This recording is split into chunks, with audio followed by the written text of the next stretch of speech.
What up, everybody? I'm back. You know, simple tale. We back and we here with a whole bunch of. We got some shit to catch up on, y'all. We got some real shit to catch up on. It's a bunch of shit going on. So we finna get into it. Goddamn it! I ain't gonna lie. America is a roller coaster right now. It's so much. We just don't. We just gonna get into it, y'all. Don't even worry about it. No, we finna go over some shit. The world done got into chaos, y'all. I don't know what the fuck going on, but we finna dig into it. We finna break it all down, and we finna see what's going on, what's cracking lacking. All right. So first and foremost, we gotta go ahead and get into we gotta get into the big beautiful bill. You know what I'm saying? The big beautiful. You can see on the stream name, the big beautiful bullshit. That's right. We finna talk about it. We finna talk about it. We finna break it down. We finna see what's going on. We finna see why people mad, and we finna see why Trump think it's a good idea. All that good shit. So fuck it, you know. Let's see what they talking about. It's Saturday, July 5th. I'm Ali Velshi. In the last hour, Dino Badalo went and told everybody I'm a naturalized American citizen. So let me tell you a little bit more about me. I grew up in Canada. That's where I was raised. It's where I went to school. It's where I started. I lived there for a big portion of my early life. And so I can tell you, for all the similarities that America and Canada have, healthcare is not one of them. Unlike the United States, Canada has a publicly funded universal health care system. Canada's version is referred to as a single payer system because the government is the single payer of health insurance premiums. Each province or territory in Canada shares responsibility for covering every eligible resident of Canada, covering basic, necessary, and preventative care. You can go to the doctor for a checkup without much of a hassle. Although, why the fuck we ain't over there in Canada? These niggas got the best healthcare in the world. I heard them, the UK. Well, that's really it. I heard they got the best fucking health insurance, bro. How can they do it right, but we can't? Like, ain't we better than them as America? I mean, I ain't trying to make it sound like that, but still, we got the money, the people, the funds, the profession. I don't know. Maybe I don't know. Maybe they know something I don't know, but like here in the United States, there is a shortage of doctors in Canada. Oh, never mind. He just said it. A shortage of doctors. Goddamn. Or you can go to the hospital for an emergency without having to itemize in your head how much every single pill or procedure is going to cost you. Before any of you hit send on your social media posts, it's not a perfect system in Canada. But in general, people receive the care that they need and they don't get stuck with bills. Bro, it ain't a perfect system nowhere.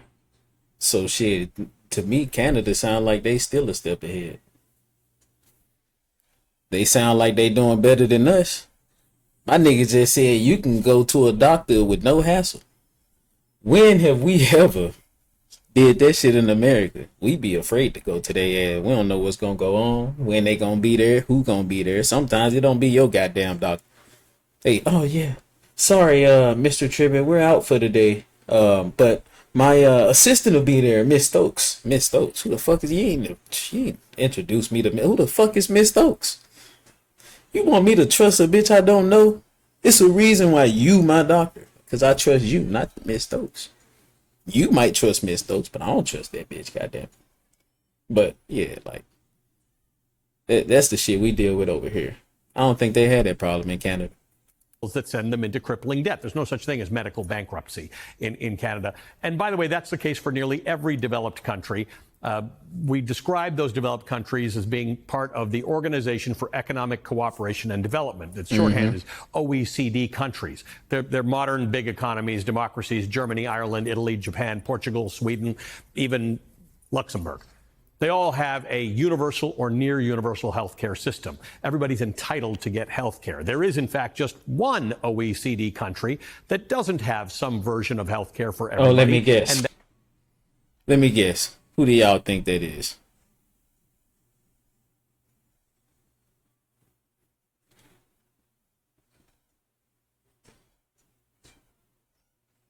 Shit crazy. Let's see what he said. That is the one we're in right now, the United States of America. The U.S., to this day, lags far behind many, many countries when it comes to providing affordable health insurance for its people. Under America's for-profit healthcare system, we spend significantly more money per capita on healthcare compared to other developed nations. She crazy, right? And America's system often produces worse outcomes. She That crazy. said, America's Telling y'all, like, we got the shittiest fucking healthcare here. This nigga said we the only ones.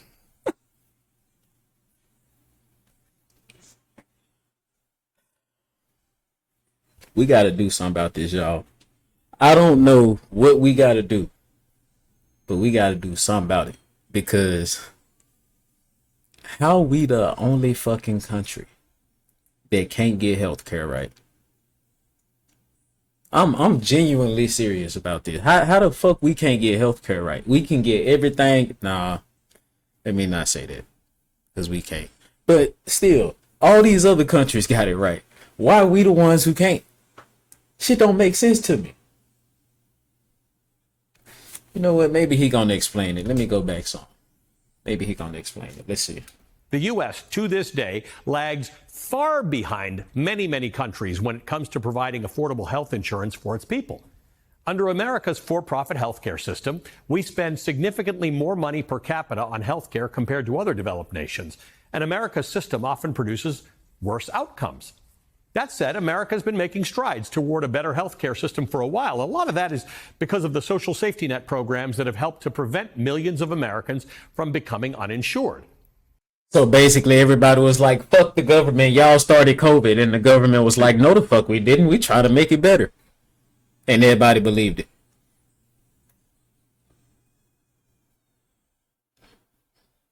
America is walking proof of full of shit, dog. Like this, they so full of shit with this. All this money we spend on healthcare, bruh. Like, to me, it's simple. That's why I said my damn. The people who got jobs and work and pay for these medical benefits, give them health care. The people who don't, the people who choose to not want to pay taxes and all the other stuff we do for this, then don't give it to them. I don't understand why they're so goddamn hard. I really don't. Because it's a lot of people out here who got health insurance and they ain't did shit, and they ain't did a goddamn thing with their life. Nothing. They ain't fucking worked a job. They ain't fucking got a hand-me-down from their mama or dad. They just straight up nothing. But they got healthcare insurance. That's all that fucking matters. So to me, I think it's pretty fucking point and blank. You get rid of the people who don't fucking pay for it, and you give it to the people who do pay for it. Because I ain't finna buy this bullshit about ain't enough doctors and all that. We got plenty of people who certified for it. Y'all just don't give them the jobs. That's the reason the job demand low. Cause y'all fucking, we can talk about that another time. That's a whole nother topic. We talking about healthcare. We're gonna get back on that. Let's keep on. Let's keep going. See what he got to say. 60 years ago this month, Lyndon B. Johnson signed into law the Social Security Amendments of 1965, which created two critical and popular programs that persist. What's that? 65, 89. That's fucking 80 years ago. This nigga signed this shit 80 years from. What the fuck? I mean, fuck it. This shit, if we gotta do it, then we gotta do it.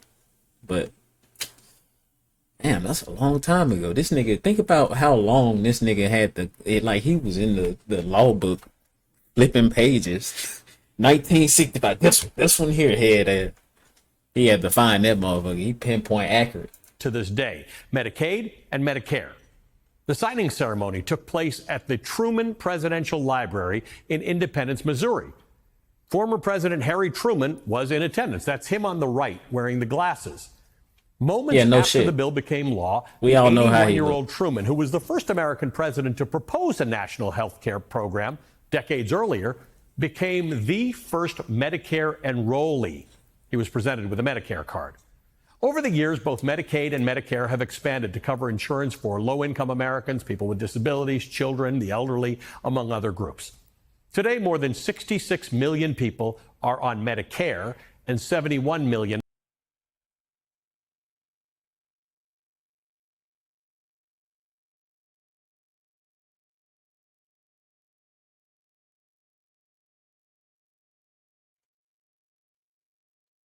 It's about 5 million things wrong with this graph.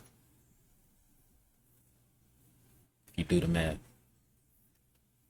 Are on Medicaid. Both of them are state-administered programs that go by many different names depending on what state you're in. For example, in California, it's Medi-Cal. In Kansas, it's CanCare. Why the fuck does California always feel like they entitled to do shit? Why they always think they can just do shit? Like, what the fuck you mean, Medi-Cal? Nick, fuck a Medi-Cal. Fuck California. Why the fuck they feel like they can just do whatever the fuck they want with shit, bro? They be wanting to leave the country, start their own, set their shit on fire, tell everybody they ain't got water, kick their police out. We ain't even got to the Cali videos yet, and I'm talking about shit with them, bro. Cali is the fucking worst. I'm telling y'all, I lived there. I lived in Simi Valley, California, San Jose, California, LA, California, and San Francisco, California. So I lived in the South and the North. All of it is bad. I've lived in the suburbs. I've lived in the hoods. It's all terrible. It's just something about Cali, bro. Cali is like the fucking big black dick of the U.S. It's like they the ones who the dick. Like if U.S. was a body, they the ones who won't think they the dick. They just think they so big and better than motherfuckers. What the fuck wrong with them? Talking about some Medi-Cal. Like, this is just fucking stupid, bro. Jesus Christ. Let's keep going. Tennessee, it's TennCare, Sooner Care in Oklahoma. Shout out to Tennessee, though. That's my hometown. You know, I ain't talking shit on them. We do it down there. You know what I'm saying? All right, I ain't gonna be a hypocrite. But still, like, it's stupid that they try to change this based on state. The Sooner State. Texas calls its program Star Plus.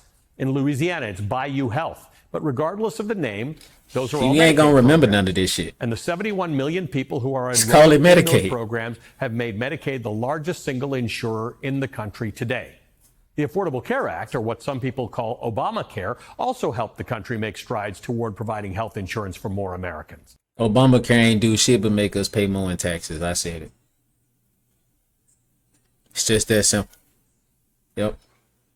And I ain't saying it was a bad thing. You know, a lot of people disagreed with it. A lot of people agreed with it. It is what it is. It was Obama doing what he do as a president. All presidents make good and bad calls. That's just how it is. But I'm just telling you what happened. A lot of folks got health care because of our taxes. A whole bunch of our taxes too. I'm talking about a good chunk of it. And you know, that's cool to me. I really don't got a problem with it. Because that's, to me, this is how I look at it.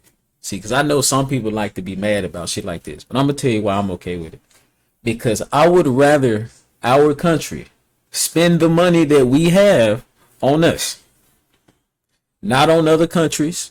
Not on other fucking units, unions, all this shit. Just us. Not on other fucking immigrants. I don't care about none of that. I care about us as citizens. Because if they did that shit more often, then we wouldn't have to deal with this debt we got. And we ain't gonna even talk about that. That's a topic for another day. When the ACA was signed into law in 2010, the country's uninsured rate was 15.5%. In 2023, it reached a record low of 7.9%. Now, as many Americans have experienced firsthand, this country's healthcare system is still far from perfect. But it's undeniable that these programs, Medicaid, Medicare, the Affordable Care Act, have led to progress over the years. Progress that could soon be swiftly undone by the One Big Beautiful Bill Act, the GOP mega bill that passed by the slimmest of margins with only Republican votes on Thursday. And yesterday, during a 4th of July event at the White House, Donald Trump officially signed it into law. Despite the GOP's celebrations and promise to cut waste, fraud, and abuse, the One Big Beautiful Bill Act will swell America's deficit, and it'll lead to people losing health coverage and a decline in the quality of care. Well, it ain't gonna only do that. It's also gonna make people lose jobs. That's another thing they not talking about. Cause you gotta think about it, bro. All these people that's working for Medicaid and shit, these people have jobs dedicated to that. So millions of people going without fucking insurance, that's thousands, hundreds of thousands of doctors going without jobs. It ain't gonna be easy for them either to just roll over to another job, because it's already doctors that's covering those parts. They was specifically covering the health care for these lower income individuals, and so it's he right. Like, I agree with him, but I think the impact is gonna be even bigger than that. It's just something people don't talk about. That's just my point of view. Nonpartisan Congressional Budget Office, the CBO, estimates that over a decade, the bill will add $3.3 trillion to the national debt and could increase the number of uninsured people to 11.8 million. I'm gonna be real, y'all. 3.3 trillion? That ain't shit. Now, I know what y'all thinking, but yes, the fuck it is. I mean, to us individually, of course, 3.3 trillion is a fuck ton of money. But I'm talking about when it comes to the debt we have here in the U.S., 3.3 trillion ain't shit. We damn near at 40 fucking trillion, bruh. They talking about it's gonna add three. Man, fuck that. That ain't nothing. We've done shit in the country already that done made the shit go up by 10 trillion. So this number ain't shit to me. Like, I don't give a fuck about that. We all know the debt, because think about it, the debt gonna keep increasing. It's not going down anytime soon. It's only gonna go up. So when I see this number, it really ain't that big to me. Don't get me wrong, it's still a big fucking number, but it ain't that big compared to the debt that we got and the shit we done did to make the debt even bigger. According to health policy, also 11.8 million people.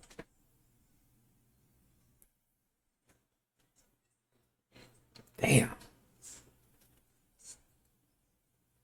That's a lot of fucking people, man. policy organization KFF, other Trump administration policies could actually push that number up to 17 million people. Some will lose insurance because they won't meet the new stricter work requirements and the reporting standards that are included in the GOP's mega bill. Others will find it harder to enroll and to keep their plans under the ACA marketplace.